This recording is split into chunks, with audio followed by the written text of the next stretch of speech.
Atenção, vascaíno de hoje, estamos recebendo uma figura magnífica, engraçada, divertida e ótimo jogador que marcou a história do Vasco, chamado Donizete Pantera. É um prazer estar recebendo aqui no Papo Eu Quero Bis.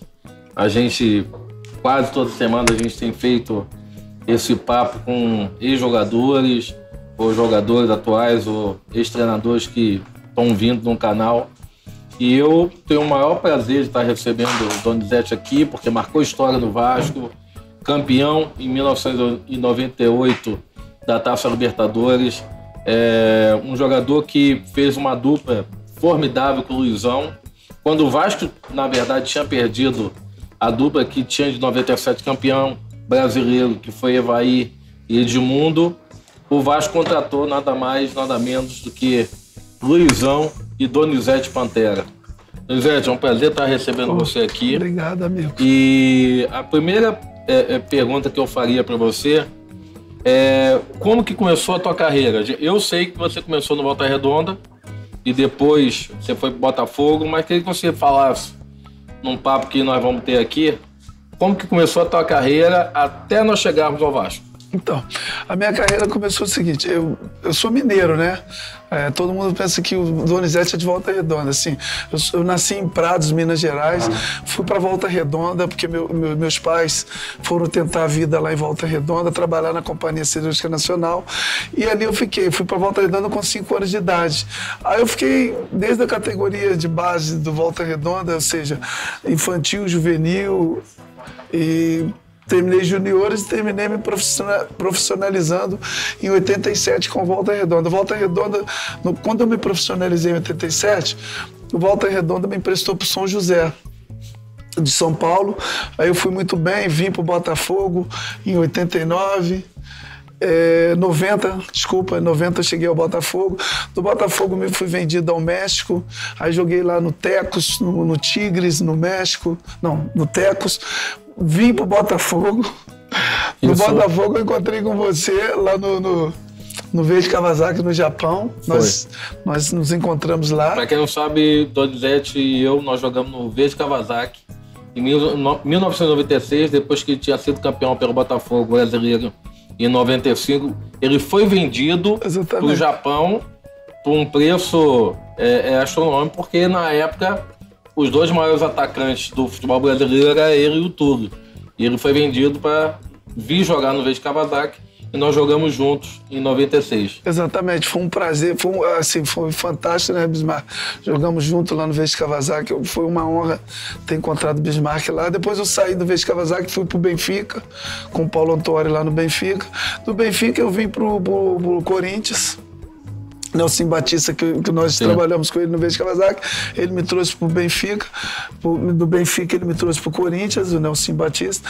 Do Corinthians eu cheguei ao Vasco, em 98, fazendo aquela dupla com o Luizão. Resumindo, depois de Claudio Adão e Dario, Donizete é o cara que mais jogou em clube no mundo inteiro. Eu também tive uma pequena passagem pelo Cruzeiro, mas sempre uma satisfação falar do Cruzeiro, que foi lá o Não Mundial. perca quantos times ele já jogou, hein? Mas eu joguei no Londrina, aqui no Brasil, joguei no Londrina, joguei no Macaé, né? Que eu me lembro, acho que joguei no Tigres do México depois. Eu queria te perguntar o seguinte, aquele time de 98, o Vasco tinha tido um ataque formidável, que foi o campeonato de 97 com Edmundo e Evaí. E o Evaí sai, o Edmundo também sai, e você tem a responsabilidade de assumir uma posição ou uma situação que era do maior ídolo na situação naquela época, que era do Edmundo. Caramba. Você vindo pro Vasco junto com o Luizão, como é que foi essa vinda tua para assumir um lugar, o Luizão do Evaí e você do Edmundo, quando o Edmundo era o maior ídolo do Vasco? Então, foi assim, mas foi engraçado. Quando eu estava jogando no Corinthians, eu e Edmundo mora no mesmo condomínio. Morava, o Edmundo mudou, eu continuo no mesmo condomínio. Então eu estava sempre na casa do Edmundo, batendo papo, até hoje eu considero como meu compadre, que ele entendeu o Renan como padrinho. Ele é padrinho do Renan, é um cara que eu amo de paixão, um cara maravilhoso. Então o Edmundo falou assim para mim, olha, eu vou sair do Vasco, que eu já estou com contrato com a Fiorentina, e eu gostaria muito que você viesse pro meu lugar. Eu falei, tá maluco? Eu falei, como é que eu vou vir pro teu lugar? Você é o cara que bateu todos os recordes, foi campeão brasileiro e tal, tá numa fase extraordinária. Para mim, o Edmundo foi o melhor jogador do mundo naquela época. Então ele falou, não, você vai vir pro meu lugar.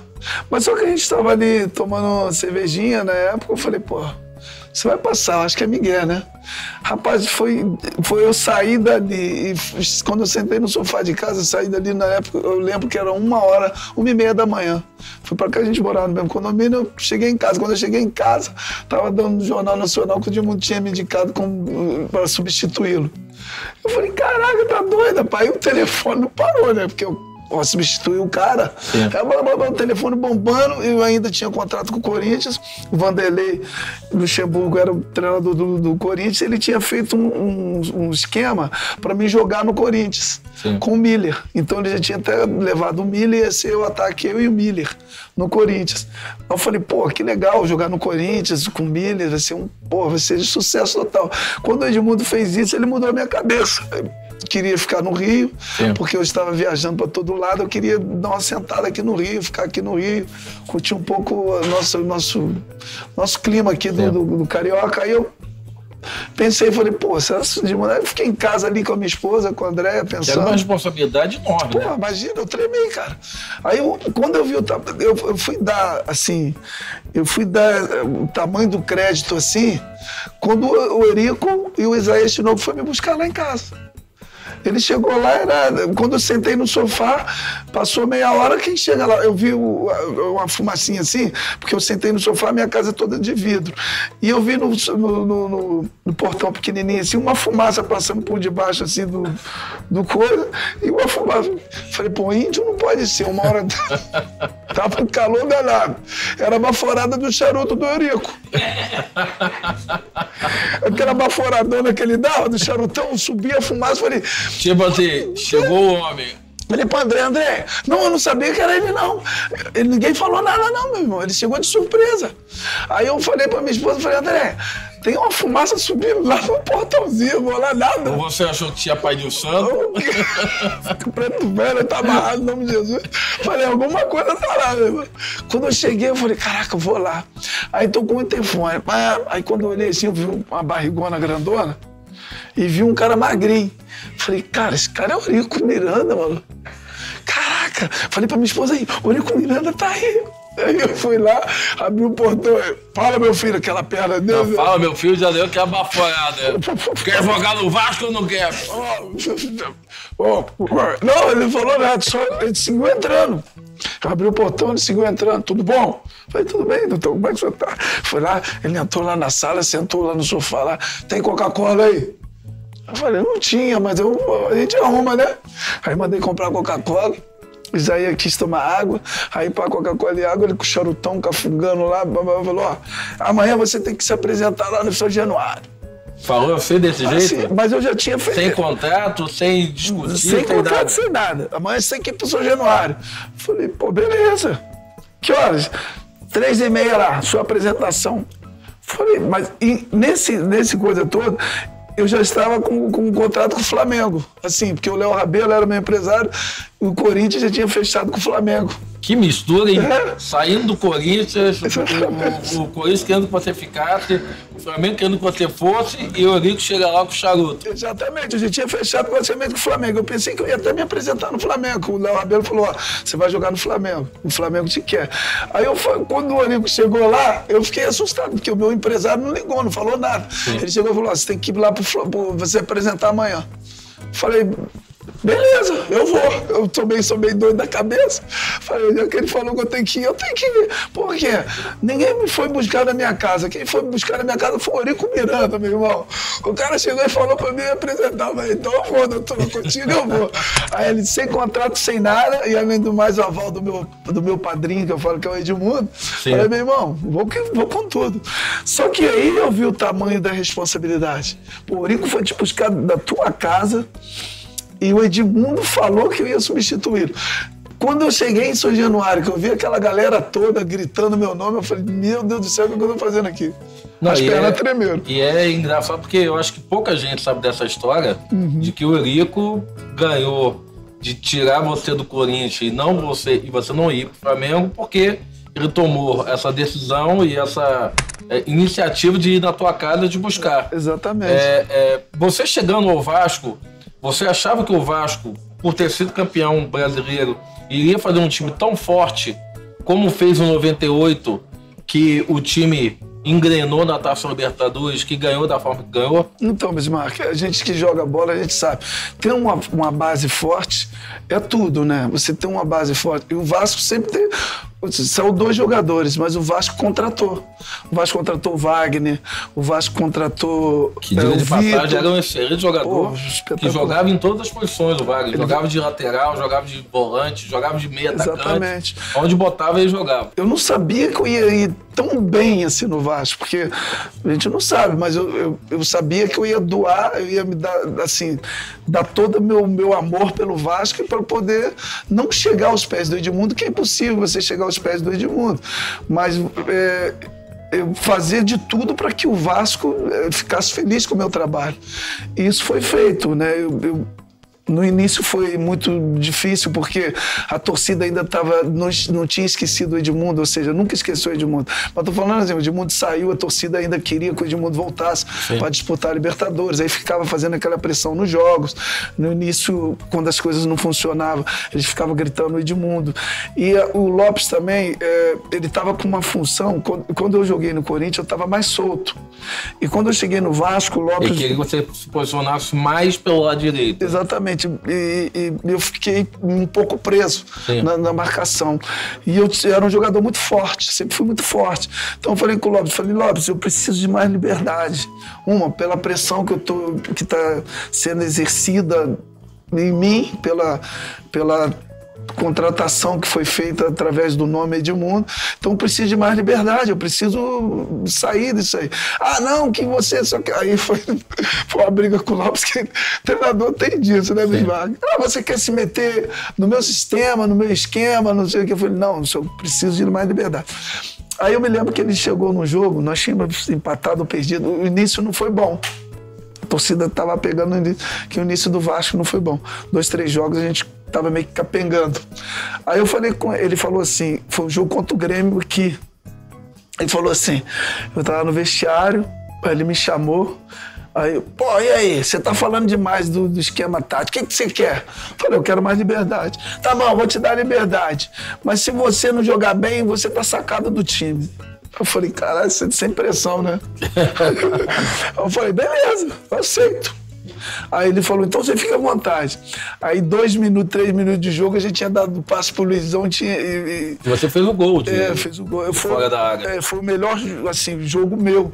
A torcida ficou louca, começou a me dar moral, começou a me incentivar. Dali eu deslanchei. Aí ele parou de ficar um pouco pegando no meu pé.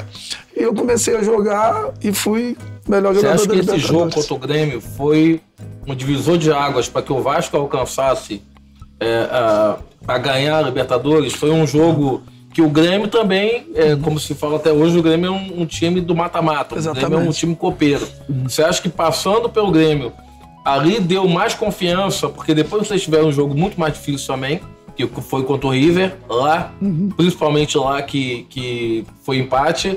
Mas você acha que a partir daquele momento ali que você ganha um campeão de Libertadores também como o Grêmio, deu muito mais moral ao time para poder vocês pensarem que poderiam realmente ganhar o campeonato? O que você falou, o Grêmio foi o bom para a gente poder deslanchar no campeonato. Quando nós ganhamos do Grêmio, a torcida começou a ficar... A torcida abraçou a gente. Aí a torcida começou... Aliás, a torcida já estava fazendo o papel dela. Porque, para quem não sabe, o Vasco não começou bem a Libertadores. O Vasco foi ganhando corpo ao longo de cada vitória. Exatamente. E o Grêmio foi assim, que a gente fez assim, agora nós vamos. Sim.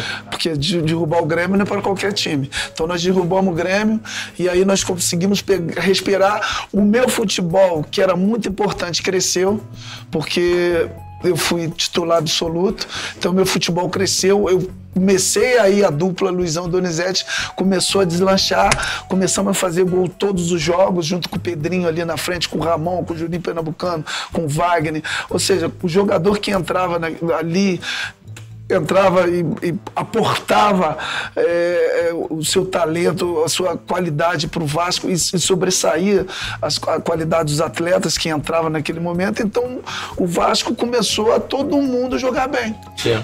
Aí todo mundo jogou bem. Até os que estavam na reserva entravam e faziam um ótimo trabalho. Então, o Vasco começou a ser imbatível. Aí eu falei, cara, é difícil segurar a gente. Então, Bismarck, dali nós conseguimos respirar, conseguimos ganhar e depois fomos para cima do Cruzeiro, aí conseguimos derrubar outro. Porque, na verdade, o Vasco pegou só pedreira pelo caminho. Não foi... O caminho do Vasco para alcançar a Libertadores foi extremamente difícil. E você vê como que eu deslanchei, que todos os jogos eu fiz gol. Sim. Contra o Cruzeiro, contra o Grêmio, contra o River aqui. Nas finais todas eu fiz gol, eu e o Luizão. Então foi um... E chegando naquele jogo memorável que o Vasco saiu perdendo de 1-0 pro River, acabou o Juninho Pernambucano fazendo um gol de falta que empatou e que fez com que o Vasco pudesse seguir nessa caminhada. E você acha que por ter ganho aqui na final deu uma tranquilidade maior ao Vasco para que pudesse chegar lá no Equador e jogar não que jogar um pouco mais tranquilo, mas jogar um pouco mais com o regulamento embaixo do braço? Sem dúvida, Bismarck. E olha, eu acho que a vitória aqui, se a gente tivesse empatado o jogo aqui, a história lá seria outra. Por quê? A dificuldade que nós chegamos lá no aeroporto, descemos do avião e chegamos no aeroporto, a pressão da torcida do Guayaquil, do Barcelona de Guayaquil, a pressão foi tão grande, gente, que só quem tem peito mesmo para suportar a pressão, foi muito grande. Até eu vi mesmo nos olhos assim, dos caras mais jovens que eles ficaram um pouco até com medo. Sim. E são jogadores experientes, então a pressão foi muito forte. Até começar o jogo, até o Luizão fazer o gol, a pressão estava ali, a gente estava... eu que era jogador, Mauro Galvão, a gente estava conversando, a gente chegava, o Mauro Galvão passando aquela tranquilidade pra gente, que é um jogador que já disputou muita competição, mais experiente. Ele passava competição nas costas. Exatamente, ele passava essa tranquilidade, mas mesmo assim, Bismarck, foi muito difícil. Eu acho que só acalmou mesmo quando eu fiz o segundo gol. Sim. Quando eu fiz o segundo gol, o Luizão fez no início e eu fiz no finalzinho do primeiro tempo. Aí, meu irmão... Matou de vez, né? Matou de vez, deu aquele descanso. Mesmo assim, a gente falou, gente, pro segundo tempo os caras podem vir. Bismarck, meio-dia já tinha mais ou menos umas 35 mil pessoas no estádio. É mesmo. E o jogo era à noite, cara. É mesmo. Meio-dia. A gente estava... Quando nós chegamos no hotel... Os caras soltavam fogos assim em cima e ninguém falava nada. E o hotel mesmo já sabia. Os próprios caras do hotel falaram, pode soltar fogos aí na frente, dana-se. Porque, aí todo mundo vira patriota, né? Sim. Não sei o quê.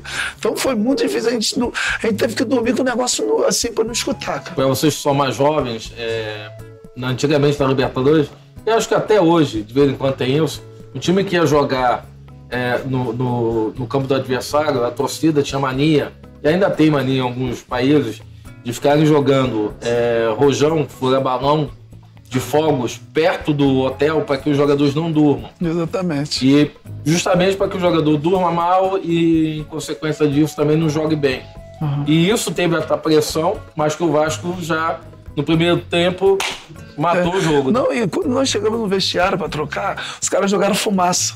É mesmo? Os caras jogaram fumaça no vestiário, a gente não tinha condições de ficar dentro do vestiário. Porque muita gente não sabe o que se passa numa final de Libertadores. Né? Trocamos no negócio da vala, não tem aquela vala que separa. Nós descemos, trocamos na vala, os caras ficaram ali segurando, os caras cuspindo, jogando e a gente trocando de roupa ali. Ou seja, foi muito complicado pra gente. Foi uma pressão que realmente, se fosse um time inexperiente, eu acho que não poderia... E eu acho, Donizete, que isso é muito marcante, é muito mais gostoso você depois de tantos anos lembrar disso, porque é uma vitória, você sabe que não foi uma vitória fácil, foi uma vitória conquistada ao longo do campeonato, e na final, é como a gente fala, é realmente uma guerra, porque é tão difícil você chegar numa Libertadores, numa final de Libertadores, que quando você chega, você tem que ganhar, para poder marcar o teu nome na história. E foi isso que aconteceu. Isso daí. E outra coisa, o futebol é tão bom por causa disso, Bismarck. Eu acho que eu nunca quis passar no clube. Eu sempre quis fazer história no clube. Isso é muito importante pro atleta. Eu falo isso pros meus filhos. Renan, que joga futebol. Eu falo, Renan, você tem que marcar o clube. Você tem que dar o teu coração pro clube. Você não tem que pensar se amanhã eu vou ter tanto de dinheiro, vou ter tanto. Você tem que amar, você tem que vestir a camisa do clube primeiramente. Porque as consequências que vai te levar a ficar rico ou não. Porque tem gente que fala assim, não, vou jogar no Vasco, vou passar. Hoje tem muita gente que quer passar só no clube. Não, eu quero fazer história. Sim. Pô, eu olho, Bismarck, hoje os meus troféus lá, eu chego a chorar, eu falo, pô, eu falo com a minha filhinha, eu sento às vezes com a minha filhinha, esse troféu aqui, o papai suou tanto pra ganhar.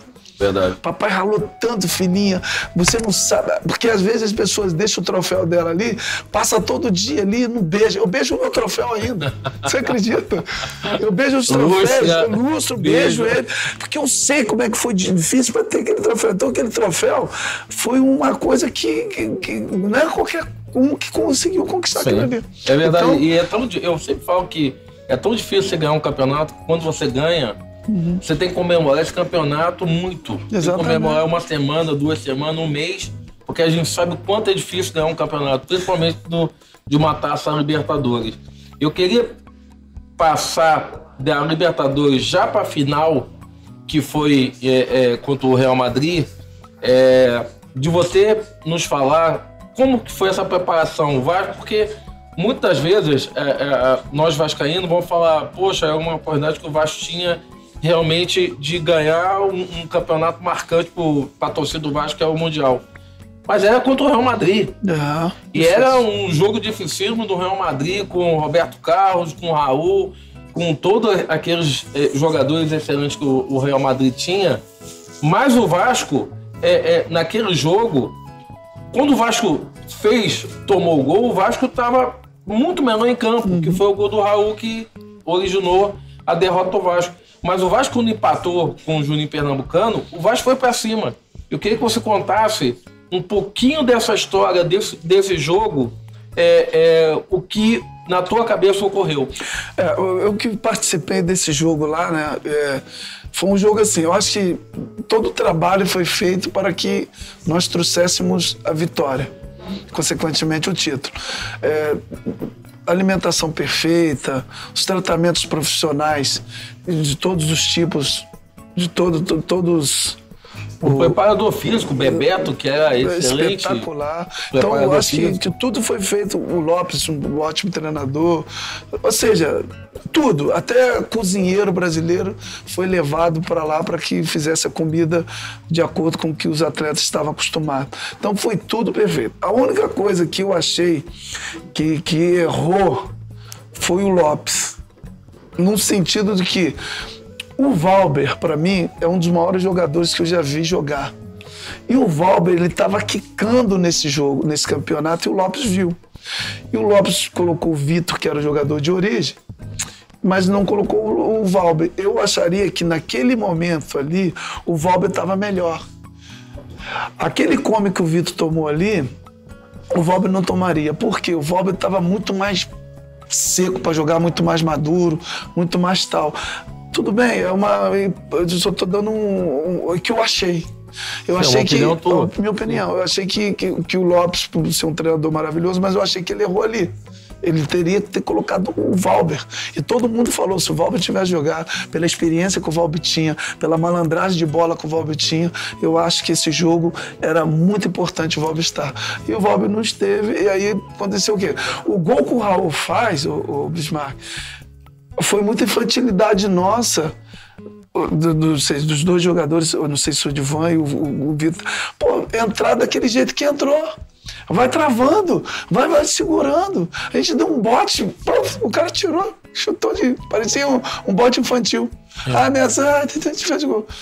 Pô, eu acho que isso daí serve de lição, mas a gente perdeu um campeonato onde que a gente perdeu um jogo importante, onde que a chance nossa era maravilhosa.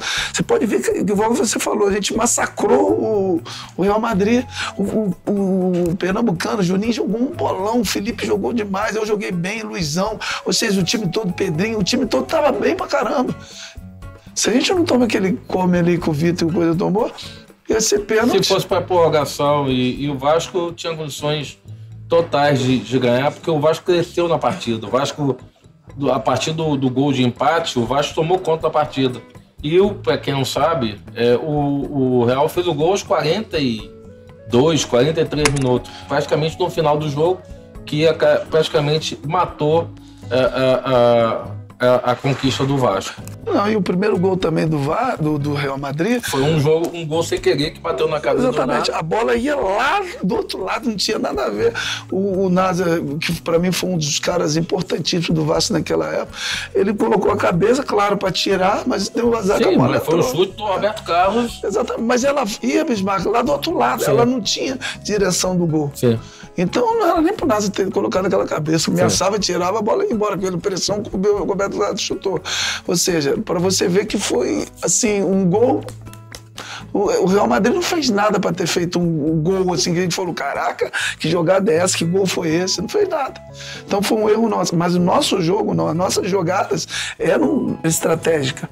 A gente conseguia chegar, a gente conseguia enganar a zaga adversária e a gente conseguia penetrar. Sim. A gente não chegava e falava, pô, desculpa, eu vou estar de longe. Não, a gente estava consciente no jogo. Então é por isso que a torcida fala até hoje. Foi muito triste, porque eu estava no jogo, eu estava morando no Japão, jogando pelo Kashima Antlers, eu fui no jogo e foi muito triste a gente realmente ter visto o Vasco perder esse campeonato, porque eu achei que o Vasco tinha todas as possibilidades, um time magnífico para poder ganhar o Mundial. Eu queria terminar esse papo com você. Eu falei anteriormente que a gente jogou junto no Verde Kawasaki. Eu queria contar uma história que eu acho que você vai lembrar, muito engraçada, que foi justamente quando você chegou no Verde Kawasaki.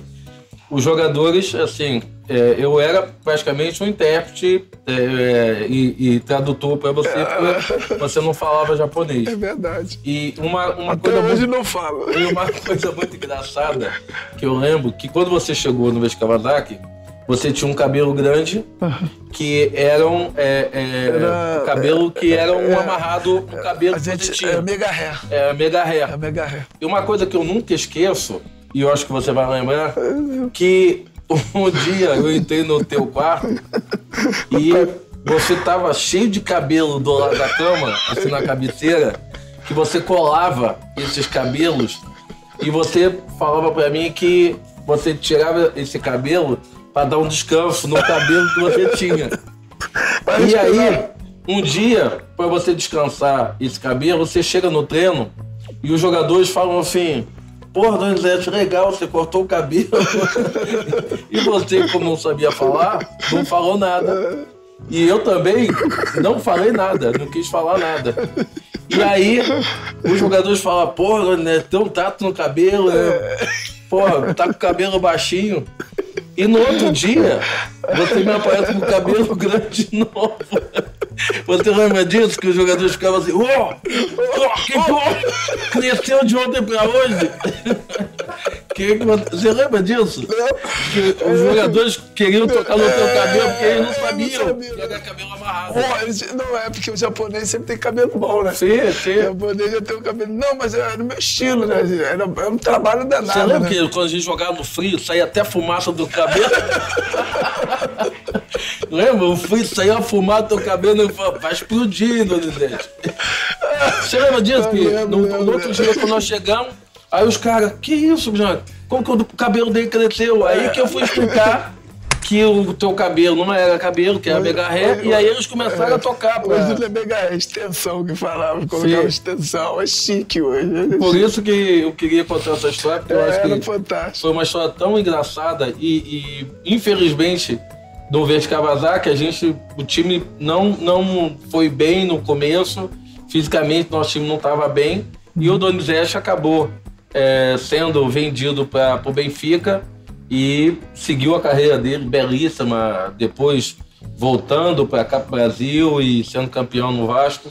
Eu quero te agradecer de coração por você ter vindo aqui, ter dado essa moral à atenção vascaínos. Eu queria terminar, além de estar te agradecendo, dizer para todo vascaíno que está nos acompanhando, você que tenha uma empresa aqui no Rio de Janeiro, fora do Rio de Janeiro, um shopping, uma fábrica, uma universidade, qualquer coisa, além de você ter um restaurante ou ter um bar que queira nos chamar para fazer o Atenção Vascaínos, nós vamos até aí, fazemos palestra em universidades. É só nos contactar, vai estar um número aqui do nosso contato para que vocês entrem em contato. Então, mais uma vez, muito obrigado. Quero te agradecer. Você não sabe uma satisfação de revê-lo, saber que você é um grande amigo mesmo, me deu muita moral. Te agradeço muito, agradeço a Deus também por essa oportunidade e a todos os vascaínos aí, ó. Coração vascaíno para vocês. Muito obrigado a todos.